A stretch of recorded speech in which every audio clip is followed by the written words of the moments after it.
Hello, hello, Facebook world. Happy Thursday, 111, a magical number. And we are so incredibly grateful to have launched this book of love on this really powerful day, new moon, and all of this. This book really was born from a space of curiosity. About 2 years ago, I was like, just really curious about this word love and how it gets used and or doesn't get used, gets overused, gets used only on those very specific times. And I want to hear what other people have to say about it.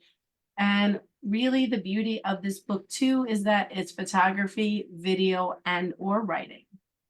So you actually get to see, hear, and read what the author has to say. And it's two books, one. So we have I Love You Because and I Love Me Because. So we read right to left, left to right. I may have done that in the wrong order, however I showed it, but you get the idea, everybody. So I'm here today with one of my amazing co-authors, which is Jeannie Doherty, and she has such a beautiful take on the perspective on the I love me and the I love you, because in expanding, it's love beyond the surface is one of our hashtags. And in going beyond this concept of what love means, Jeannie, why don't you tell everybody what your love you was, and really your love me. They both had to do with the same thing, but a different twist. Yeah, so my love you was all about you know it's about loving money without any shame. And because I feel like what we do surrounding money is that we create an entire story that a lot of times has nothing to do with money. Money is neutral. We can kind of logically understand that. But can you love your money because it has no shame? So if it has no shame, then you don't need to regret your past decisions. You don't need to worry and panic over your future decisions. You can kind of maybe live a little bit more in the moment. And I find some people get really angry when I talk about, you can love money. You just don't have to like greed. There's a difference. You can be so grateful for the pennies in your wallet to stock shares that you just, purchased. It's wonderful. It's actually a very healthy thing. And that's part of, my I love you, because I wanted to show how I had to get out of this place of judgment of my own anger at a lot of things that aren't right in the world. So we have a lot of hunger, we have a lot of poverty, we have climate change that is affecting, people in ways that, we're not sure if they're going to recover in this part of the world. Um, and yet there are some people who will just be like, oh, I can still fly on my jet if I just don't want to get on the highway. And you're like, yeah, but what kind of damage does that do to the environment? Or do you really need to just fly 3 minutes to a destination? I mean, it's like, couldn't that have been a Zoom? Wouldn't that have been better?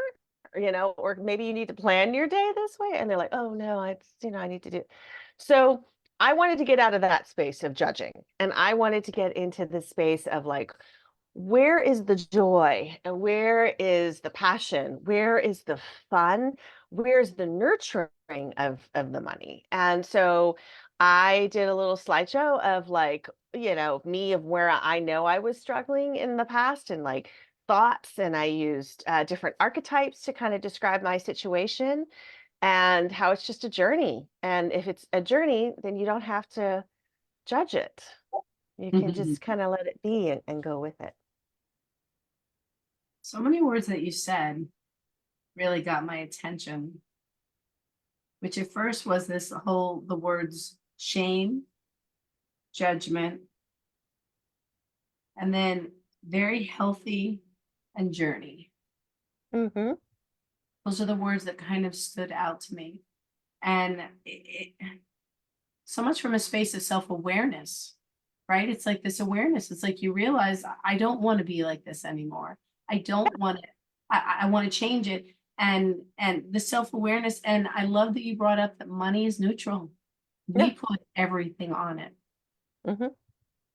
That is such a huge thing to recognize. Yeah, it's a very powerful currency, money around the world. You know, you know, uh, anybody who has money, we might assume is smarter and kinder and wiser than you are. Not necessarily. They might have inherited money and maybe they have people managing it for them, so they hopefully don't go broke. And other times, people worked like a dog to make that money and kept making it and kept making it and kept making it, and they know nothing else, but their relationships are terrible because that's just where they're at. Hmm. Okay. So I think that's like one of those things. Like, one of the things I remember hearing about Donald Trump years ago, this is, I'm talking before The Apprentice and all that, is that, you know, everyone knew what his brand was, but there were certain people who absolutely were turned off by this guy. And I remember this one woman just said, absolutely no way would I ever want to work with this guy. I don't like him. And this is when he got the big bailout years ago. And I was like, huh, I don't really have an opinion one way or the other about that. Like I didn't. But now looking back, I realize that kind of judgment kept this woman feeling like if she didn't police the man or didn't police rich people, then she wasn't doing her job. But then it was like, well, what happens with your wealth? What are you doing with your money? Can you still love what you make and still not be like, everyone else has to be just like me? And it's like, well, this is a big world. No one's going to be like you. No one's going to necessarily make money the way you do or feel about money the same way that you do. So, how can you feel free so you're not trapped Well, there's the thinking about word. what you need to do? Now, I'm not saying that we shouldn't have laws, that we should not prosecute people who clearly violate the laws. Absolutely. But there is a difference between, you know, following a course of action, you know, following the law, if you will. And there's and also still going, and that's the job or the work of, you know, say attorney general or something like that. And then I'm going to focus on this, my stuff. Mhm. I'm The going to sep- focus on my community. right. I'm going to focus on my passion. Separation. So Well, it's not. it's I said this earlier today on Facebook. It's knowing where you end and someone else begins. It's having that eternal and yet essential boundary. And you know, what a lot of people do who have money is they put their money to things that they like or want or passionate about, and you may not even like anything they do. I choose not to get in the middle of that, you know, unless again, if it's something illegal, then yes, you know, prosecution. Right. But other than that, you can spend your money on whatever you want. Right. Makes no difference because money is neutral. It's the story we put on it. Yes. So then tell us a little bit about your I Love Me. So I love me. Part of my process, as I mentioned, was, you know, trying to get myself away from the judgment and get myself into a place that money can be neutral, but money can also be powerful. And part of my big money journey was forgiveness.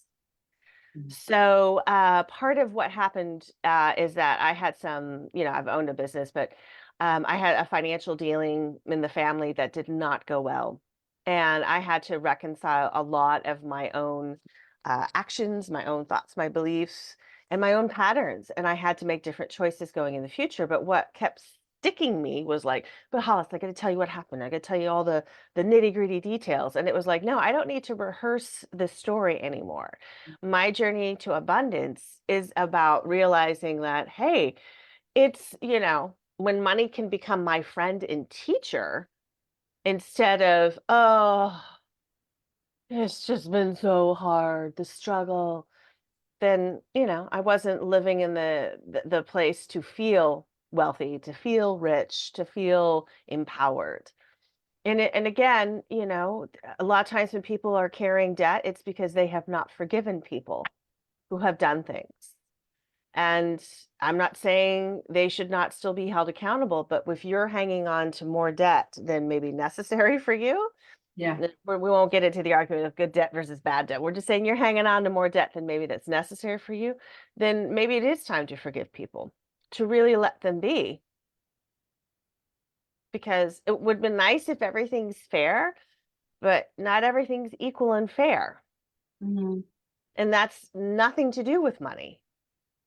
Money, again, is neutral. The stories. Fairness is about power.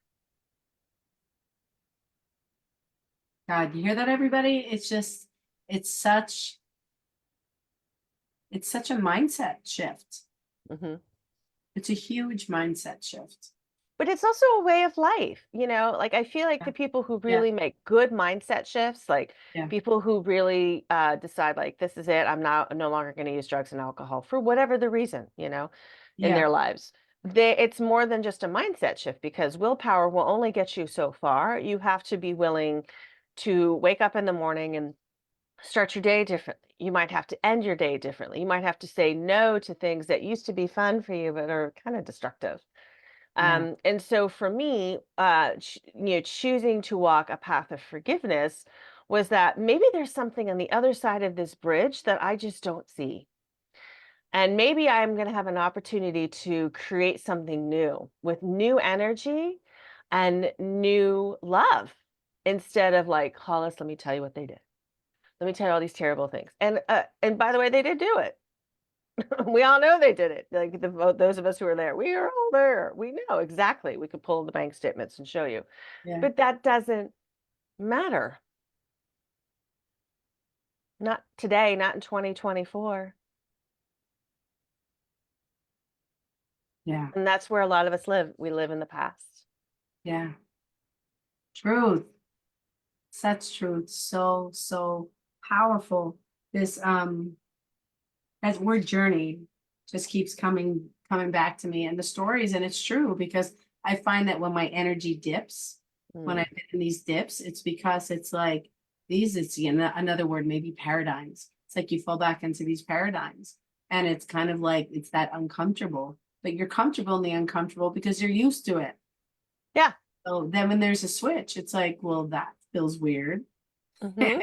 When you, so if I feel like crap and I'm used I'm to going to have feeling to like share it. my crap and then have you feel like crap. And let's go find 10 other people to feel like crap. And let's get on social media and remind everybody that the crap is happening and you will not judge me for having my crap. And anybody who tells me I can't have my crap. And it just goes on and on and on and on. I mean, like, I read a Facebook post earlier this week of somebody who's like, I'm so sick of people getting online and giving me this high judgment and high morality thing. And you know what's wrong with you people? And I was like, you're exactly doing what you say you hate. Do you not read this? And then I was like, don't even respond. But I mean, like when somebody says, like I'm pro whatever the pro is. If you don't like it, you can unfollow me. I'm like, well, good to know. I always think it's good information. Like if you're like, oh, that's a no for me on social media, then fine. Right. But other people are like, you can't tell me that. Guess what? They just did. You can't control that. Yeah. You're right. And should you? Right. Right. It's knowing where you end and someone else begins, even on social media. Hate that, everybody. Know where you end and something else begins. Yeah. That So is that is literally a boundary in process, working real time, however you want to describe it. It's knowing that. So there's a lot of times people will say things to me and I'll just be like, oh, no, I don't have an opinion on that. And they're like, how do you not have an opinion? I'm like, well, my name's not on it, number one. Number two, this person's not asking me out on a date. So I don't have an opinion on, whoever, whatever they're doing with so-and-so. It's not my opinion. And, right. would I personally choose that? Probably not. But since they're not asking me or they're not telling me this, I don't have an opinion. I know where the boundary is. So I'm curious. This is a little bit different, but are you a person that was able to say I love you easily? Yes, but I wasn't the person who could forgive easily. And I truly, truly think we are given things in our lives that we have to forgive that are not easy.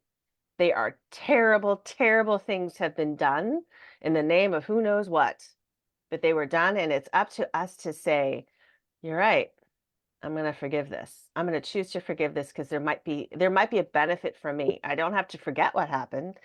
I don't have to keep blaming you, but I can certainly move forward.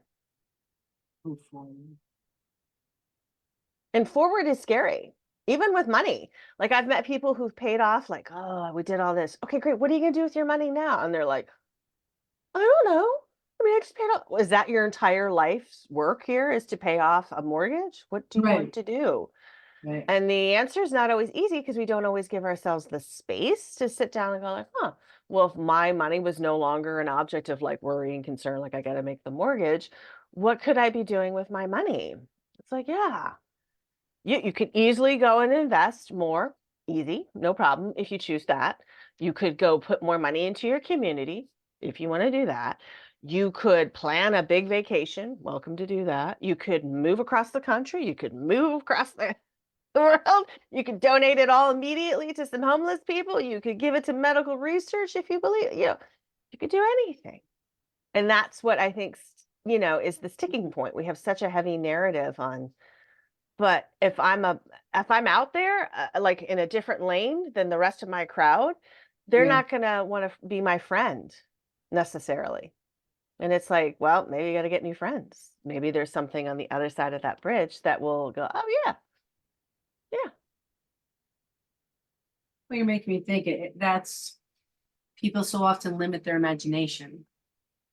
They limit because of circumstances, because of limiting beliefs, because of responsibility, because of the imagination gets squashed. Hmm. And they're not given the space. And it's really interesting to see. It's like when being an art teacher for so long and Hmm. now moving into the space I am with, I am creative and the publishing house and everything, but being in the space of seeing, allowing people to giving them time to express themselves in Mm, whatever way that is. And even with kids, it's like with kids, I've seen hesitation in first grade. yeah. It's like, oh my gosh. Like you've already started to be jaded because there's this idea of what something looks like or how it gets done, or you're not good at that. You're not the Or person. this kid is That. really artistic. Oh, that's nice. You drew the bunny. And you're like, hmm. Oh, don't even start me on that. I would have teachers come down. I'm looking to see who's here with us live. Thank you so much for those joining us live. We appreciate you. I would have the kids line up in elementary school outside the room before they came in, and I had like this one teacher be like, Miss Citron, you need to see so and so's work, the artist of the room. And I was like, oh my God, stop. That was like second grade. Yeah. I was like, stop. And I said, oh, I can't wait to see and everybody else's work. I Hmm. can't wait to see your pieces. Like, so right, just with those statements, and people don't mean it, everybody. It's like there isn't this bad intention that's Right. meant behind it. We're just societally trained to be Right. like, you're good at this, you're good at this, put people in their boxes often, not all the time, but it's often it's safe to put people in boxes. So when you put the box and the label on that person, then everybody else hears, well, that's not my box. I'm not good at that. So Right. I'm just gonna not do that. So it's just so interesting to see. And it's like it's like that's part of that's my mission. That's my why. Is to Right. be like to shake it up and be like, yes, you can. Yes, you can. You have something to say in whatever it is that you do. Yeah, one of the things I found really interesting after my experience with you when I created like the first video, you were like, I never would have done it this way. And I was like, oh, I thought this is the way to do it. I thought this is what you wanted, in some ways, not like I was trying to please you, but I was like, I thought this would be clear. It would make sense. Right. Which Hmm. is so it was so everybody. So with so there's QR codes that some people chose to use and attached to the QR code. When I was explaining it to people, I was saying like a video, an audio, something to expand on the photograph, the image, and your topic that you chose. So it's an expansion. And that's the beauty of it. That's what I love in these spaces because people understand things, they take things in different directions. So Jeannie's like, okay. And she created a slideshow. And I never thought of a slideshow. Here I was thinking that it was going to be you explaining or an audio. I was not thinking of a slideshow. It was brilliant. So you were the first person to do that. And one person did something kind of like that, but you were the first What person. can I say? You give me an opportunity. I'm like, I shall go forth and create. We'll see what the end result looks like. But I think that's so important because when you can forgive other people, you create more space for energy and creativity and also courageousness because, You know what I love? I think it's Brene Brown, and she was talking about, the etymology of where does courageousness or courage comes from, and it means whole heart. When you forgive, you have your whole heart. So you can be courageous without having to be like, I need to be courageous. I'm really scared. And you're like, no, you're going to go be courageous. It's time.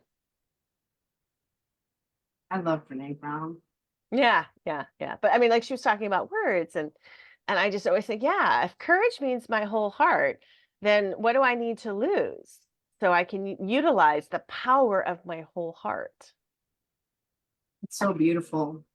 And it's interesting because I've been kind of reiterating pretty often lately is that you're gonna mess up. Oh, Let's just understand you're going to mess up. yes, and failure is good. Failure is like nothing is perfect. It's Hmm. the only way that you learn. So adults like understand that you're gonna screw up. You're gonna, and it's be like, oh, okay. So we pivot, or we realize we're not gonna do that anymore, or we realize our strengths, weaknesses, what I want to get better at, whatever it is. But now, like working with kids again too, it's just kind of like the high schoolers are like, when I say you're going to mess up, they're like, there's like Yeah, kind of a look, like it's like it's just that's the best thing that you can do. right. So it's like it's just that understanding that it has to happen, and that's your whole heart. Yeah, exactly. Yeah, it takes courage. Yeah. And money takes courage. To put your money where your mouth is takes courage. Oh my gosh. Jeannie, so tell people just a little bit more specifically about what you do, and then we're gonna Oh, tell people where they can buy the book. sure. I am a money expert and mental fitness guide for those who want to make a career change. And my entire, if you will, work has been born out of this experience that I worked with people who were always on the verge of a career shift of some kind, whether it was going to stay in the company, they were going to get promoted, they were going to go to another place, they were going to say F it and take time off for a year, or were they going to what? Start a business, which takes a lot more work for those of us who owned a business. Like, well, it's going to take a lot more than just showing up to a job. Let me tell you, you're going to be like, oh, those days I had a job, so easy. Um, Not all jobs are easy, but some jobs can be easy. But and so I just worked with people, and so I realized there's certain patterns that people get stuck when it comes to the money piece. Like I could say, Hollis, where do you want to, go? If money was no object, you'd be like, Jeannie, I'd be living in Aruba, and I would be like having my own gallery, and all this wonderful stuff. And then it's like, okay, what one small step today that you could make to go in that direction? And then you might be like, well, I can't. I've got this, I got that, So notice how we live in this polarity Yeah, of I that's a want really and I good can't. word. I Yeah. can't. Mhm. Hmm. And so my job is working with the people who are like, I want and I'm going to try. And I just need to get this money piece down. I've already done a lot of inner work and all this other stuff, or I know money will be there. Great. When, your bank account's approaching zero, tell me how you're going to handle this, because most people have a meltdown and have to either go get a job or start over again, and there's nothing wrong with that. That kind of failure is good because it brings you forward. It shows you what you're missing. But I just don't think we all have to crash and burn and be in a lot of pain to get there, which is why I created a money boot camp so that people can really just go forward. I mean, 2024 is going to be a year of what's that? Money making. And if you are behind on your own money making skills, you're going to miss a big year of money. And it's not, again, about being greedy. It's about taking that money and moving it in a direction that you want so that, by the time you're at whatever this miracle age is for you, that you can say, oh my God, I did all these crazy things when I was younger. And I'm so glad I did them because now I get to do what I want and I Yeah, have the money there and I get to work with the people I enjoy. I'm happy. Everything's set. yeah. Whoa. Whoa, are we going to buck a system here that keeps telling us that we don't make enough money?